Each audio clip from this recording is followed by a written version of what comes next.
আপনাদের এখানে যাদেরকে দল প্রার্থী করেছে তাদের সাথে সাথে অঞ্চল স্তর, জেলা পরিষদ, পঞ্চায়েত সমিতিতে যারা কাজ করছেন তাদের সাথে আমি আগামী দিন সরাসরি যোগাযোগে থাকব। যেভাবে আমাদের লোকসভা ডায়মন্ড হারবারকে আমি সাজিয়েছি, মগরাহাট পূর্ব এবং পশ্চিমকে আগামী 3 বছরের মধ্যে আমি ঢেলে সাজাবো। রাস্তাঘাট, এখানে উস্তি ব্রিজের যে সংস্কারের সমস্যা, একাধিক খাল সংস্কারের সমস্যা, আমি সব খবর পেয়েছি। এক ডাকে অভিষেকে ফোন করে অনেকে আমাকে এখান থেকে জানিয়েছে। আমি সেগুলো আমার সাধ্যমতো সমাধান এবং সুরাহা করব। আমি যখন দেখলাম যে এখানে বিজেপির যিনি প্রার্থী হয়েছেন, মগরাহাট পূর্বের প্রার্থী উত্তম কুমার বণিক 5-6 জন নিয়ে প্রচার করছে, বিভিন্ন জায়গায় যাচ্ছে। ফেসবুকেও দেখলাম PS পুরুষোত্তম দাসের সঙ্গে ডায়মন্ড হারবার সাগরিকা হোটেলে 208 নম্বর ঘরে গোপন বৈঠক করেছে। ভেবেছিল চুপি চুপি বৈঠক করব, কেউ জানতে পারবে না, আলাদা করে ইলেকশন কমিশনের হয়ে বিজেপির হয়ে ব্যাটিং করব, কেউ ধরতে পারবে না। আরে এখানে আকাশে, বাতাসে, মাটিতে, ঘাটিতে, জেটিতে, লতায় পাতায় আমি রয়েছি। পালাবে কোথায়? পালাবে কোথায়? চায়ের দোকান থেকে বাজার, খাবারের হোটেল থেকে, খাবারের দোকান থেকে হোটেল, শাড়ির দোকান থেকে ফলের দোকান, মাছের বাজার থেকে জেটি, সর্বত্র তো আমি জড়িয়ে আছি লতায় পাতায়। ফাঁস করে দিয়েছি। যে পুলিশ তাদের বিরুদ্ধে ব্যবস্থা নিয়ে তাদের গোপন বৈঠকের যে ভিডিও জনসমক্ষে আপনারা দেখেছেন, পুলিশ তদন্ত শুরু করেছে। পুলিশ কেন তদন্ত শুরু করেছে? ডায়মন্ড হারবারের অ্যাডিশনাল এসপি, SDPO, উস্থি থানার ওসি, ডায়মন্ড হারবারের ওসি, ফলতার আইসি চেঞ্জ করেছে নির্বাচন কমিশন। চোর চুরি করছে, পুলিশ ধরেছে বলে পুলিশের বিরুদ্ধে ব্যবস্থা। 5 জন অফিসার চেঞ্জ করে অভিষেক ব্যানার্জিকে জব্দ করবে। আমি চ্যালেঞ্জ করে যাচ্ছি জ্ঞানেশ কুমার আর অমিত শাহকে, 4 তারিখ দেখা হবে। ডায়মন্ড হারবারের ব্যবধানও বাড়াবো, মগরাহাট পূর্বের ব্যবধানও বাড়াবো, পশ্চিমের ব্যবধানও এবার 1 লাখ করব, কথা দিয়ে গেলাম। ভোটের দায়িত্ব তো আমি, ভোটের দায়িত্বে তো আমি রয়েছি। আমি বারবার বলেছি, দক্ষিণ 24 পরগনা জেলা আমার কর্মভূমি। দক্ষিণ কলকাতা যদি আমার জন্মভূমি হয়, এই জেলা আমার কর্মভূমি। যারা ভাবছেন মেঘনাদের মতো মেঘের আড়ালে লড়ে নির্বাচন কমিশন, ইডি, সিবিআই কে ব্যবহার করে আমাদের জব্দ করবেন, মানুষের ক্ষমতা দেখেছেন? 4 তারিখ অমিত শাহ যদি সৎ সাহস থাকে, বাংলায় থাকবেন। জ্ঞানেশ কুমারকেও আমন্ত্রণ জানিয়ে গেলাম, বেলা 12টার পর দেখা হবে। কত ধানে কত চাল 4 তারিখ বোঝা যাবে। এখানে বিগত 10 বছর 12 বছরে যা কাজ হয়েছে, আমি দায়িত্ব নিয়ে বলছি, একদিকে শর্মিষ্ঠা পুরকাইত আর একদিকে শামীম আহমেদকে আপনারা 1 লক্ষের ব্যবধানে জেতান, এই কাজের গতি আমি 5 গুণ করব। কাজের গতি বাড়বে, কমবে না। ডায়মন্ড হারবার লোকসভায় ফলতা ডায়মন্ড হারবারে যদি গত 2 বছরে 50,000-এর বেশি লোক বাড়ি পায়, মগরাহাট পূর্বে পশ্চিমেও ডায়মন্ড হারবার মডেলের মতো 50,000 লোক বাড়ি পাবে। যদি গত 2.5 বছরে 250 কোটি টাকার বেশি রাস্তা 2-3টে বিধানসভায় হয়, মগরাহাট পূর্ব পশ্চিম মিলিয়ে আগামী 3 বছরে 200 কোটি টাকার গ্রামীণ রাস্তাও আমরা তৈরি করব। ইতিমধ্যে মগরাহাট পূর্বে এখানে আমরা প্রায় গত 1.5 বছরে 60 কোটি টাকা এবং মগরাহাট পশ্চিমে প্রায় 25 কোটি টাকা খরচ করে 85টি রাস্তা করেছি। গত 1.5 বছরে যদি 25 কোটি খরচ হয়, আমি কথা দিয়ে গেলাম আগামী 3 বছরে 29-এর ভোটের আগে 100 কোটি টাকার গ্রামীণ রাস্তাই মগরাহাট পশ্চিমে হবে। এখানে মগরাহাট পূর্ব পশ্চিম মিলিয়ে 1,70,000 মায়েরা দিদিরা লক্ষ্মীর ভান্ডার পাচ্ছেন। যতদিন আমরা থাকবো আজীবন আপনি লক্ষ্মীর ভান্ডার পাবেন, কেউ আপনার লক্ষ্মীর ভান্ডার আটকাবে না। বিজেপির যারা প্রার্থী হয়েছে চোখে দেখা যায় না, মানুষ যখন মানুষের দরকার পড়ে, মানুষের যখন প্রয়োজন হয়, কোভিডের সময়, SIR এর সময় চোখে দেখা যায়নি। এখন 500 টাকা 700 টাকা করে বিলি হচ্ছে ঝান্ডা ধরার জন্য। আমি তৃণমূলের ভাইদের বলবো, এরা যদি টাকা দেয় টাকাটা নিয়ে নেবে। এটা কারোর বাপের টাকা নয়, কারোর পৈতৃক সম্পত্তি নয়। বাংলায় কথা আছে, ঠেলায় না পড়লে বেড়াল গাছে ওঠে না। নির্বাচন তাই টাকা বিলি করতে এসছে। টাকা যদি দেয়, শুনতে পাচ্ছ মা, টাকা দিলে টাকাটা নিয়ে নেবে, মান অভিমান করবে না। কাউকে যদি 500 টাকা দেয় 2000 টাকা চাইবেন। কাউকে বুথে বসার জন্য 5000 দিলে 10,000 চাইবেন। পদ্ম ফুলের থেকে টাকা নেবেন আর জোড়া ফুলকে ভোট দেবেন। যেভাবে এরা বেইমানি করেছে সেইভাবে জবাব দিতে হবে। আমাদের বাংলাদেশি রোহিঙ্গা বলে দাগিয়ে দিয়েছিল, ভুলে গেছি? আমার চ্যালেঞ্জ রইল বিজেপির প্রার্থীদের, যদি ক্ষমতা থাকে আর বুকের পাটা থাকে, আগামী কাল প্রচারের শেষ দিন, এখনো 24 ঘন্টা রয়েছে। তোমাদের মোদি দক্ষিণ 24 পরগনার মগরাহাটের জন্য 12 বছরে কি কাজ করেছে, 12টা কাজের হিসেব দাও। আর আমাদের সরকার, আমাদের পঞ্চায়েত, জেলা পরিষদ, বিধায়ক কি কাজ করেছে তার হিসেব আমরা দেবো।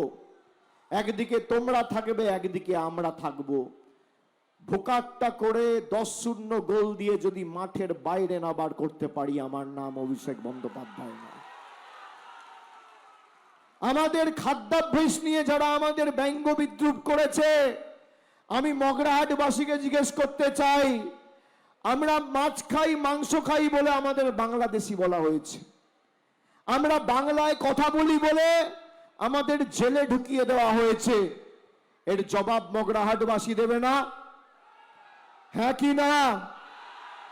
যাদের সব বৈধ নথি থাকার পরেও SIR এর নাম করে গায়ের জোরে নাম বাদ দিয়ে দেওয়া হয়েছে, কেটে দেওয়া হয়েছে, বিজেপিকে উচিত শিক্ষা দেবেন? হ্যাঁ কি না? হ্যাঁ কি না?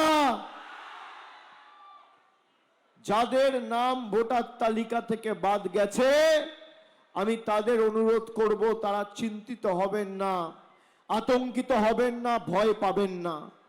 4 মে তৃণমূলের সরকার তৈরি হবে। 31 মের মধ্যে ভোটার ID কার্ড আপনার হাতে আর তালিকায় আপনার নাম তৃণমূল তুলবে। আমার দায়িত্ব। এই মাটি কারোর বাবার সম্পত্তি নয়। এই মাটি যতটা দেশের প্রধানমন্ত্রীর, যতটা রাজ্যের মুখ্যমন্ত্রী, যতটা আমার, ততটাই আপনাদের মগরাহাটবাসীর। দিল্লি থেকে, গুজরাট থেকে এসে আমাদের কাছে স্বাধীনতার ৭৯ বছর পরে নাগরিকত্বের প্রমাণ চাইবে অমিত শাহ। দিল্লির নেতা, গুজরাটের নেতা, মধ্যপ্রদেশের নেতাদেরকে আমরা নাগরিকত্বের প্রমাণ দেব?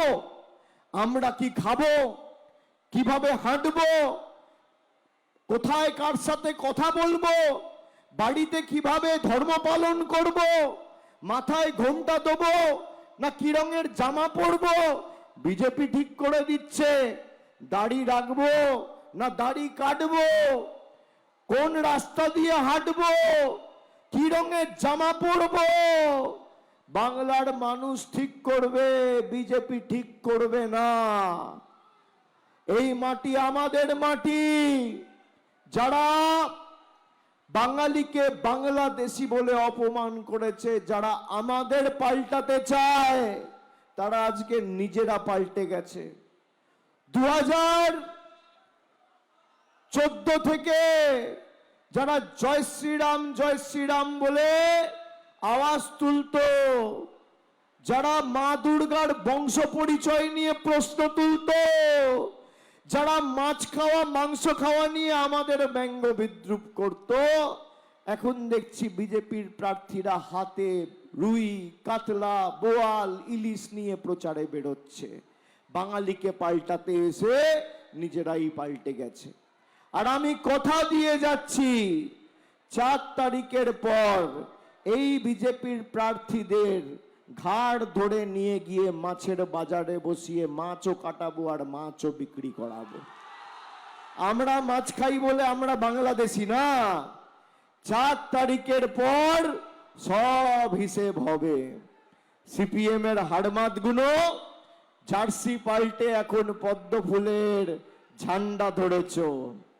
ডায়মন্ড হারবারে এদের খুঁজে পাওয়া যায় না, মগরাহাটে 2-4 পিস পড়ে রয়েছে ভিতরে ভিতরে। সব আগামী 4 তারিখের পর আমি ব্যবস্থা করে দেবো। গণতান্ত্রিক ভাবে মানুষ রায় দেবে, তারপর মগরাহাট জুড়ে রবীন্দ্রসঙ্গীত বাজবে।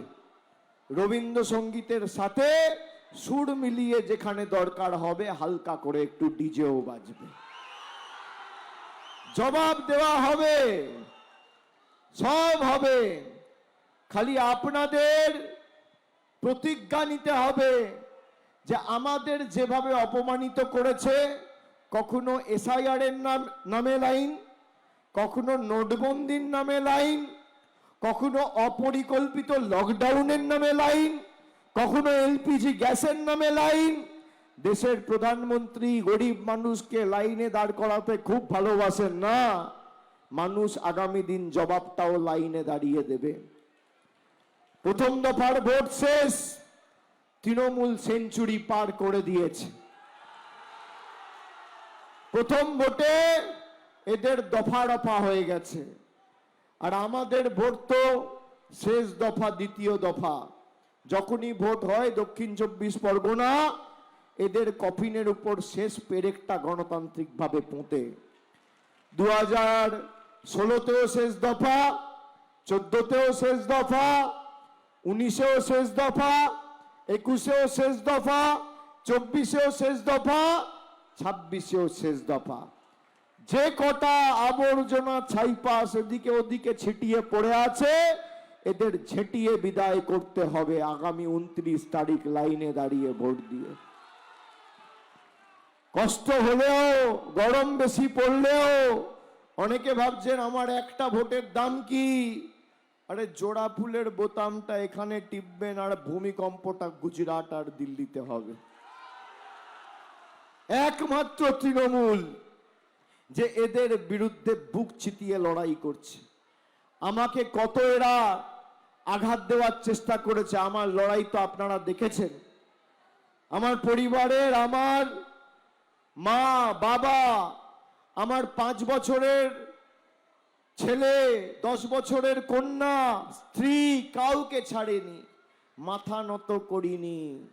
মাথা যদি নত করতে হয় সৃষ্টিকর্তা সর্বশক্তিমানের কাছে হবে, মা বাবার কাছে হবে। বিজেপির গদ্দারদের কাছে দক্ষিণ 24 পরগনার মাটি মাথা নত করতে জানে না। চলবে না অন্যায়, টিকবে না ফন্দি। 29 তারিখ জনগণের আদালতে হতে হবে বন্দী। আমি আপনাদের কথা দিয়ে গেলাম, আমার আপনার সবার প্রার্থী মমতা বন্দ্যোপাধ্যায়ের প্রার্থী। ডায়মন্ড হারবারে যেমন সেবাশ্রয় হয়, মগরাহাট পূর্ব পশ্চিমেও সেবাশ্রয় হবে। দুজন প্রতিনিধি করবে, আমার যতটুকু সামর্থ্য। আর আমি যেমন ডায়মন্ড হারবারেও সেবাশ্রয়ে যাই, আমি মগরাহাট পূর্ব পশ্চিমেও প্রতি বছর আসবো, আমি কথা দিয়ে গেলাম। আপনারা আমার পরিবারের বৃহত্তর অংশ। আমি আপনাদের খালি অনুরোধ করব যে আগামী দিন জোড়া ফুলে ভোট দিয়ে তৃণমূলের হাত শক্তিশালী করে বাংলা বিরোধী জমিদার বিজেপির গদ্দারগুলোকে বাংলা ছাড়া করার প্রতিশ্রুতি শপথ আজকের এই সভা থেকে নিন। আপনারা এদেরকে দক্ষিণ 24 পরগনা থেকে হাঁটান।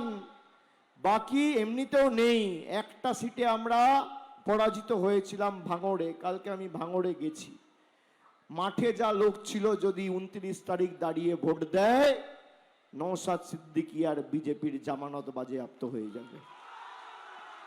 যারা আইএসএফ এর হয়ে ভোট চায়, আমি ওপেন চ্যালেঞ্জ বলে যাচ্ছি, শুনে নিন। আইএসএফ হচ্ছে বিজেপির বি টিম। হুমায়ুন কবিরের ভিডিও তো দেখেছেন, জনসমক্ষে এসছে। যে কেন্দ্রীয় বাহিনী অমিত শাহকে নিরাপত্তা দেয়, সেই কেন্দ্রীয় বাহিনী নওশাদ সিদ্দিকীকে নিরাপত্তা দেয়। ডিলটা কি?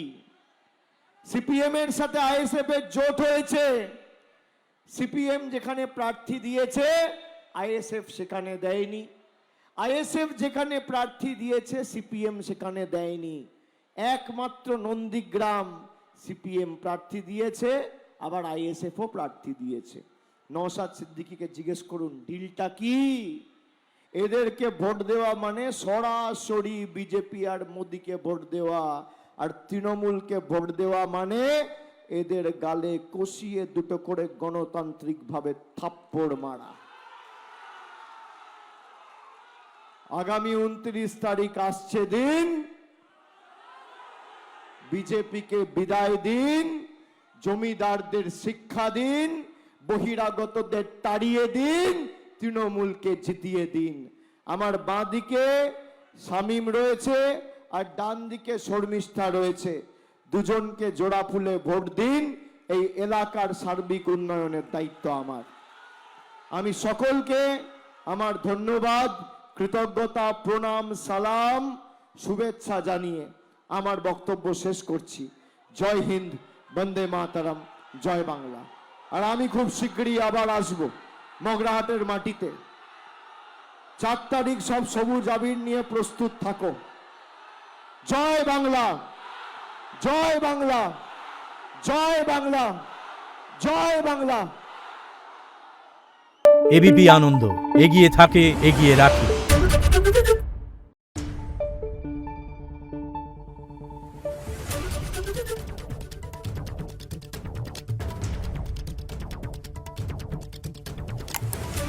Thank you.